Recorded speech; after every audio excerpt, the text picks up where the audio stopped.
as I'm sitting here, I'm overwhelmed with gratitude for your ears, for your heart, for your courage, your commitment to show up for yourself and for your store, even on those messy, uncomfortable days. You know, we pulled all this information and these clips and everything because you told us they mattered. And we're creating this richer retailer world with you.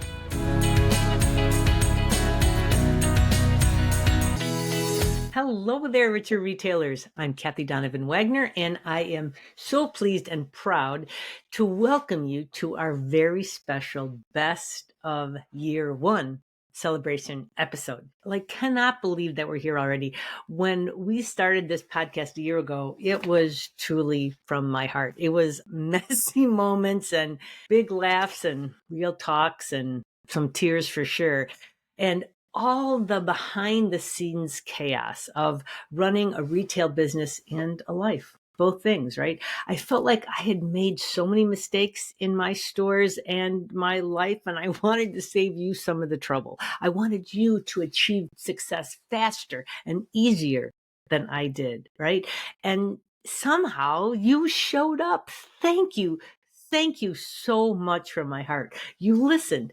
And because of you, this show has reached and helped tens of thousands of store owners around the world. So today we're doing something fun. Not a surprise because it's a core value of ours. I mean, we are officially America's most fun family. It's true. And now you're a part of that also. We did. We really won a nationwide contest. So what we did is we pulled together some of the most loved, most powerful, most game-changing moments from our very first year of the Richer Retailer podcast. These are the clips that made you think, made you laugh. This is the most important thing to me, is that it made you say, okay, I can do this. I can do this too. That's our whole purpose here. And in true retail mavens fashion, we're also giving you some behind the scenes commentary, like why these moments mattered, what changed because of them, and what we hope you take away as we head into another incredible year together. Oh, I'm so grateful to have you here. Thank you so very much. And whether you've been here since episode 1 or you just stumbled in during the celebration, I want you to know that you're in exactly the right place. This is the perfect start here episode. All right, let's dive into the best of year one. I can't wait for you to hear these moments again. This episode also became our most viewed and highest downloaded one, hitting 488 downloads. It goes to episode number 16, the number one tip to grow lifetime customer value with Josh Orr. But what I know to be true is the statistics around it is if you can get a customer that shops through one channel, shopping through any other channel, it doesn't matter what it is, but just 2 channels, their lifetime value goes up by 30%. The key learnings here are, number 1, clienteling is not optional anymore. It's the new standard in retail. Joss explains that stores who build real relationships with customers, not just transactions, but true relationships, consistently outperform those who don't. Staying top of mind is what drives repeat business, and you have to keep working towards that. Episode 59, which is called From Will We Open to Sold Out, Jane Boutique's story with Sam Sleeper, talks more about this also. In fact, she credits clienteling for being the reason why she was able to open so successfully. Number 2, personal outreach has to feel like service, not selling. It has to come from your heart. It really does. When you reach out with something that's thoughtful and specific and relevant to that specific customer, they feel cared for and not pressured. There's such a big difference there. It builds trust and increases lifetime value just naturally. If you can keep that perception in you and your team's mind with every single outreach you have with customers. Number 3 is that small, consistent actions create massive results. What's that saying about the largest door swings on just a small hinge? That's exactly what it is. You don't need a huge CRM or POS system to start clienteling. Even 10 intentional messages each day can transform the retention of your current customers and increase your repeat purchase rates. Number 4, don't ever forget how much your best customers, your thumbs as we call them, want to hear from you. People who already love your store want updates. They want invitations. They want reminders. They want recommendations from you. They're looking for this contact. Not reaching out is actually a disservice to them. It is. You are not servicing if you don't reach out often. Every store prides themselves on having great service. But if you aren't reaching out consistently and often to your customers, you're not serving them. You're not. Number 5 is that clienteling works in every type of store, every single type of store, whether you're still selling fashion or gifts or toys or home products or specialty products or pet supplies, the principles stay the same. Clienteling means that you're reaching out to customers with important information that's literally a gift for them. It's genuine information for them. It's a gift. That's what clienteling is. Keep at it. It builds long-term stability in your business. Traffic can fluctuate, the economies can wobble, and seasons change and platforms shift. Who knows what the latest and greatest social media platform is going to be next? But relationships keep revenue steady, for sure. Clienteling protects your store from slow seasons and algorithm changes, right? And last but not least, your store can do this with the right system. Josh highlights that when clienteling is structured, simple, and trackable, your whole team can participate without feeling overwhelmed or inconsistent. And that's what makes it work every single time. If you want to learn more about how to clientele and how to build strong relationships with your customers, check out episode number 16, the number 1 tip to grow lifetime customer value. Woohoo! Coming up, number 2 on our top episodes for the year was episode number 12, Surprising Inventory Insights from a Multi-Million-Dollar Retailer with Alana. That hits 409 downloads. You just felt like a good fit, and you've been a fantastic fit, and I just needed someone to kind of push us to that next level and to give us some guidance based on science. So that's what helped us take that next step, and we've been loving every minute. All right, here are the lessons from this episode. Here's the most surprising inventory insight. Your store can sell more with less inventory.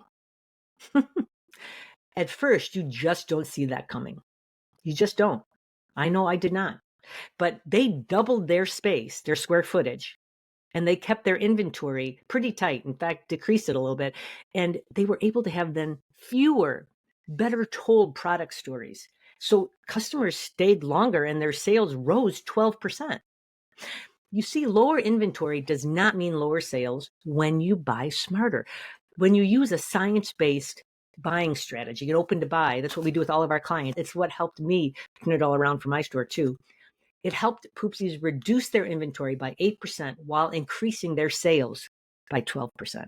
You see, you're able to focus in on the right items at the right quantities at the right time. It creates so much efficiency and so much clarity about who your customer is and what you're really selling.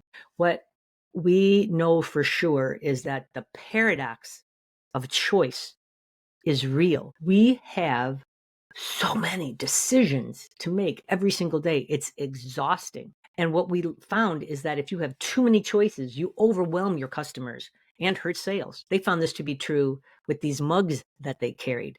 They offered the mugs in 5 different colors, and they found that their customers often chose none. But when they scaled back to offer 3 options, those same items sold better. Crazy, right? You forget how your customer is counting on you to curate the best products, the best colors out of everything you see. You and I know that you've already looked at so many mugs to only come down to one. So you feel like you've curated it well just to be only offering them one, but you've got to go even deeper. You've got to curate it even more. The other thing we found is that Poopsie stopped running out of bestsellers because they now carried more depth. Depth matters much more than variety. So for those mugs, they didn't run. They were also able to sell more because they carried more of them. in stock all the time so they didn't run out. Because they were able to reorder faster and carry deeper stock in these proven items and proven categories, that boosted sales, it simplified their marketing, and it made planned promotions so much easier for them, right? When Poopsies expanded their place, what they found was that there was more breathing room. They created open space and had these more thoughtful displays, like I was saying earlier, and it really increased buying confidence. We really believe that that's part of the reason why customers shopped more. They were more relaxed, so they stayed in there longer. This gate was such a huge shift from when it was packed, floor to ceiling, as it was. They laid out their store to create a treasure hunt feeling. And that really encouraged people to stay in the store for an hour sometimes or more. And it felt so peaceful then instead of overwhelming, like I was saying earlier. It created a different emotional experience that led to longer visits and higher sales. Also, Alana tells her personal story in this episode too, and it shows how life experiences shaped her decision to grow intentionally with the store and to create balance and to build a business that's aligned with her values. Her personal mission really mattered in how she grew her business. And it's a beautiful way to align both things. You can do it too. You should listen to the episode. It's really beautiful. And listen, Elena's Millie moment wasn't hitting a revenue milestone, which you always think it is when you start, right? But it was watching customers come in the store and actually shriek with joy. This reminded her of what the mission was of Poopsies, which is adding joy to the world through service. And she certainly has done that. And our third most popular episode in the past year was episode number 9, Eradicating, wiping out those J months with a new income stream. What are the dreaded J months? Well, it's January, July, and June. Specifically in the clothing and gift business, these are typically the slowest months of the year. And it's true that they were always slower for me too, for sure. This is life-changing when you embrace this. Seriously, no exaggeration at all. You see, those dreaded J months do not have to be scary. And in fact, they can be super, super profitable. January and June and July are often slow for retailers, but with the right systems, they don't have to be these Death Valley sales months, right? Old, lazy inventory isn't your enemy. It's your fear of marking down.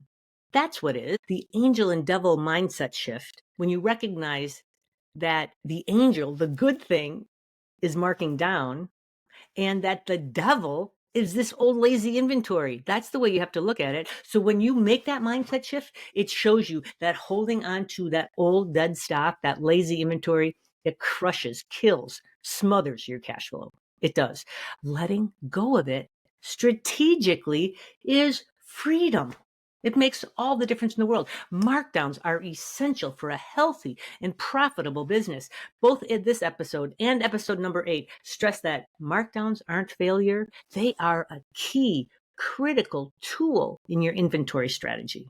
They are. You need plans to bring inventory in and to move inventory out. You have to do both strategically.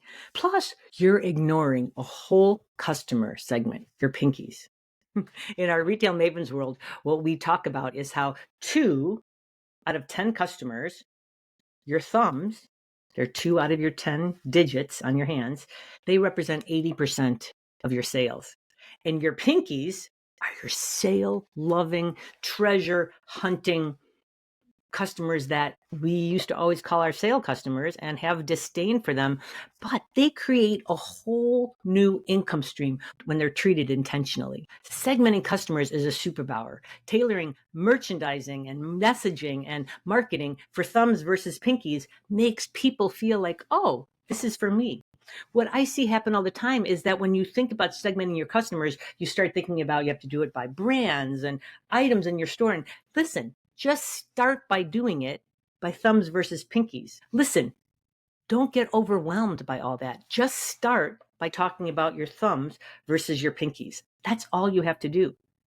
Pinkies, your sale customers, they need big sales, not just tiny weekend promos. So 2 well-timed clearance events a year after Christmas and in June or July, move lazy inventory out and keep revenues flowing during slow months. This strategy works equally well online too. The same timing and messaging and segmentation apply to e-commerce stores as applies to physical stores. So lean into the extra income that's just waiting for you by buying specifically for sales. Look for items that you can buy at 50% off of cost. That allows you to mark them up 4 times, right? It takes intention and good vendor relationships, but it is a proven retail maven strategy. This works. It has worked for thousands of store owners. And yet, so many store owners say it can't be done. But I know it can. I've seen it. You see, what many people don't understand is that inventory management has 2 equal sides, in and out. Most stores focus all their energy on buying and bringing the inventory in. And for sure, you have to have a plan to do that. You have to know exactly how much to bring in and when to bring it in and what to bring in. That's really important. But without a plan to move it out, you're going to hoard stock, you're going to lose profit, and you're going to exhaust your team. They'll be so bored of looking at all this stuff, right? A system creates peace of mind of knowing that you have a strategy to handle both sides of buying, because there are these 2 sides of it, and it creates predictable cash flow. It's astonishing. It really is. So serving your pinkies well, it keeps your thumbs happy and it keeps your margins protected. Why does serving your pinkies well keep your thumbs happy? It's because when you've served your pinkies well, they move all that inventory out that your thumbs have already said no to. And then it protects your margins, because markdowns for pinkies does not in any way hurt full price buyers. And in fact, it keeps your thumbs, your full price buyers, happier because you're keeping your assortment fresh. All right. Are you ready for number 4? The 4th most popular episode was number 21. The title of it is Emails Getting Ignored. Fix your email marketing to sell more with Nick McHenry. So even in retail, we need to be telling these stories. Like what is the story of this product? What is the story of our store or this event? Like, what is this thing that should make you care about this to be able to open this email or open this marketing or shop at our store? Here are the biggest takeaways from my conversation with Nick about fixing email marketing. The first, most important one is that so many social media people would lead you to believe that email is dead. Email is not dead. Email is far and away the most cost-effective tool you have in marketing and communicating and developing relationships with your customers. Hands down, it's proven to be the best. But I'll tell you that bad, boring email, that's what's dead. Email that's created just so you could check off a box saying you got it done, that's what's dead. But great story-driven emails that builds community is more valuable than ever. In fact, we're telling our clients to email a minimum of twice a week, if not more, because your thumbs love it. Your thumbs want to know all this information. How do you do this? You start with who, not what. So often we start with, I want to sell this product, and so that's what I'll write an email about. No. Before you write a single word, I want you to picture one real customer and write as if you're talking only to that person. Just that person. Everyone else just gets to listen in. Do you see how that point alone changes the way you think about everything? And keep each email to one main job, one topic, one clear call to action. Sure, some clients do well with a newsletter format that has all this information, and so that's fine if that's done well for you. But add to it this email with just one topic and one clear call to action. Don't cram a sale and an event and a new arrival and follow us on social media all in one same message. Every client we have that had a longer newsletter style format email go out, when they added these shorter ones, their opens rates increased on almost all of them, because they were getting more information out to your customers, to their customers. Which leads me to the next point, which is that you're not emailing enough. A solid baseline is at least 2 emails a week, at least, and then layer on more segmented emails to specific groups if you want. More meaningful touch points always means more sales. And track dollars, not just opens. A good open rate is nice, but a real goal is $1,000 of sales per email or more. Measure how much revenue each email actually brings in so you can repeat what works. So many people only track open rates or click-throughs, but track the sales that you've made, including the sales that you made in store that week too, if you can. Also lean in on your core items and automation. Set up flows that remind people when it's time to replenish a core product or to come and see new colors of a bestseller. Those emails just quietly print money. What I find so often happens is that store owners end up talking about the new items and their best sellers, they're never out of, as we call them in our world. They forget to talk about those because those always sell over and over again. Talk about them and in fact, schedule them out. Make sure that you're talking about your best sellers at least once every 6 weeks. They're best sellers for a reason. And that's an easy way to quietly print money. Yep. Another critical thing is to let AI be your marketing buddy, but not your replacement. Listen, one of our core values for sure is done beats perfect. So it's okay if you have to sometimes once in a while do it, but don't let it take over your writing. You can use it to brainstorm subject lines, first drafts, or some ideas, but then you've got to layer your voice, your story, and your quirks on top, because that's what your customers, all of your customers, are really buying. They are. So keep those emails going. All right, that was episode 21. If you're interested in checking that one out, getting more information about it. Okay, and last but not least, number 5 is our second episode. I'm so proud of this one. Part 1. The only way to grow your store with ease. 3 steps to embrace change well. My ability to handle a new level of expansion will be determined by my ability to navigate a new level of discomfort. This one is very near and dear to my heart because it came from going through a great deal of change in 2024 with Retail Mavens, and it was all good. But I'm just one of those people who I love to grow. I love to learn. I love to become better in every way. I love to become richer in every way. It's why we talk about it all the time. But you know what? Ironically, change is very hard for me. The more I say that to myself, the more true it'll be. This is the fact. I am learning to embrace change well. Let me share the 3 steps I learned. The first one is that my ability, your ability to handle a new level of expansion, of growth, of opportunities, it will always be determined by our ability, mine and yours, to navigate a new level of discomfort. That sounds fun, right? Who wants more discomfort? But I'll tell you, retail is hard. Business is hard. And you're not crazy at all. But what happens is that as things change, you tend to grip tighter because you feel like you're a little out of control. And so gripping tighter feels better. But when you're gripping tighter to what you can't control, it just creates a bigger mess. Oh, it just does. So what I'll tell you for sure is that you have to consistently and constantly work on a growth mindset, not a fixed one. Now I'm betting that you already have one, and that's why you're here. But let me just review it just so we're clear. A growth mindset says, I can develop new skills and new results through effort and learning. I can develop new skills and new results through effort and learning. A fixed mindset whispers, no, this is just how it is. Nothing can change. Don't even try.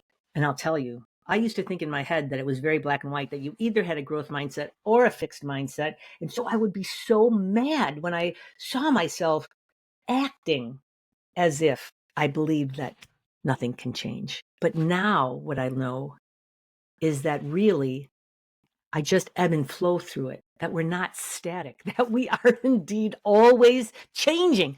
Darn it, we're always changing. And so there are times when I slip into that fixed mindset mode. And what I learned was that I had to listen to when I was griping about the same thing. That's usually where a fixed mindset was hiding. It was about time for me, pretty much always complaining about not having enough time, about talking about how busy I was. So I decided to stop. to stop. And anytime my mind started to think, oh my gosh, I'll never get all this done, I would stop myself and I would just say, I have more than enough time to do what I need to do. And oh my goodness, that really has worked. It's relieved so much anxiety for me. It sounds crazy, but it really works. What led me into that fixed mindset was an automatic negative thought. ANT, an automatic negative thought. Dr. Amen talks about this. You should follow him on Instagram. He has fabulous things. It's AMEN. So you have to kill or swap out your ants. That's what you have to do. He says, don't believe everything you think. Notice those sneaky, fear-based thoughts, like my store can't support me. We found that was a very common one. The thing is that your brain serves you almost 80,000 thoughts a day. Most of them are negative and automatic. And so your job is to catch them. Your store may not be supporting you now. Just like I said, I don't like change. But let's change that. Let's kill that ant. Let's swipe it out. Let's climb the thought ladder. So instead of jumping from my store can't support me to my store pays me $1 million, which you don't believe yet, I know, you have to walk up that ladder. You have to say, my store can't support me. That's your first stop, but we're getting rid of that one. Because you're going to wipe that out and you're going to start to think, there are stores that support their owner. There are. Right? And stop and think about that. So every time you have that negative thought, you're going to go to that thought. Then when this thought is true, what'll happen, what your brain starts to do is, there are stores that support their owners, but mine doesn't. No. You want to start to think then, there are stores that support their owners, and I have an expert to show me what to do. Do you see how you gradually change it? So you've gone from my store can't support me to there are stores that can support their owner to I have an expert to show me what to do. My plan is the way, thank you, Finnegan's Run, to my store pays me $1 million. Whatever number you're dreaming of, right? I just use that as an example because it's such a dichotomy from the first to the last. And so what is your milli moment today? Pick one ant, one automatic negative thought you have, and swap it out today. You don't have to fix your whole brain at once. You don't. You can't. Start with that first negative thought that popped into your head. Name it, write it down, and then choose the next truer, more empowering thought and practice swapping it every single time that ant shows up in your head, right? I want you to know, I want you to believe and say to yourself that you are fabulous, that you are so loved, and that you absolutely can grow your store with more ease, even while things still feel uncomfortable. Because what I've learned is that time continues to pass and that you continue to see more growth. And that makes the uncomfortableness of change easier to handle. Cannot wait. Thank you so much for hanging out with me for this Best of Year One celebration. As I'm sitting here, I'm overwhelmed with gratitude for your ears, for your heart, for your courage, your commitment to show up for yourself and for your store, even on those messy, uncomfortable days. You know, we pulled all this information and these clips and everything because you told us they mattered. And we're creating this richer retailer world with you.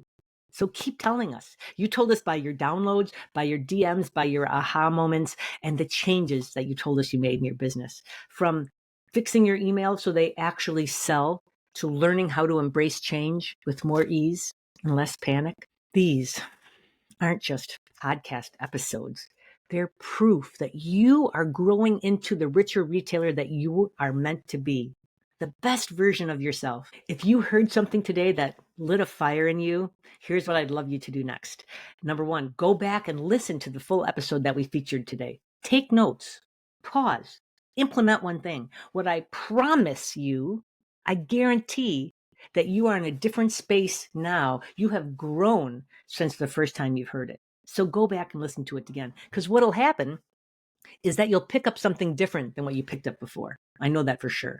And please share this best of episode with a fellow retailer who needs a little hope and a concrete next step to make a difference, to start gaining momentum. And if this show has helped you at all, would you pretty please leave a review? It helps more store owners just like you find the support and join our community. Remember, You never have to do this alone. Come and hang out with us in the Retail Mavens Facebook group. You can find that at RetailMavensFB for Facebook.com, or find me on social. I'm Retail Mavens everywhere. I absolutely love hearing your wins, your questions, and your Millie moments. Most of all, I want you to hear this loud and clear. You are astonishingly fabulous. You are so loved, and your store truly can support the rich life that you're dreaming of in every sense of the word. Here's to your two, to more $1 million mindsets, more profitable stores, and more peace in your beautiful brain. Until next time, happy retailing, everybody. Cheers. Oh, and next time, I'll make sure I have a glass of champagne to really cheers you with. Happy retailing, everybody.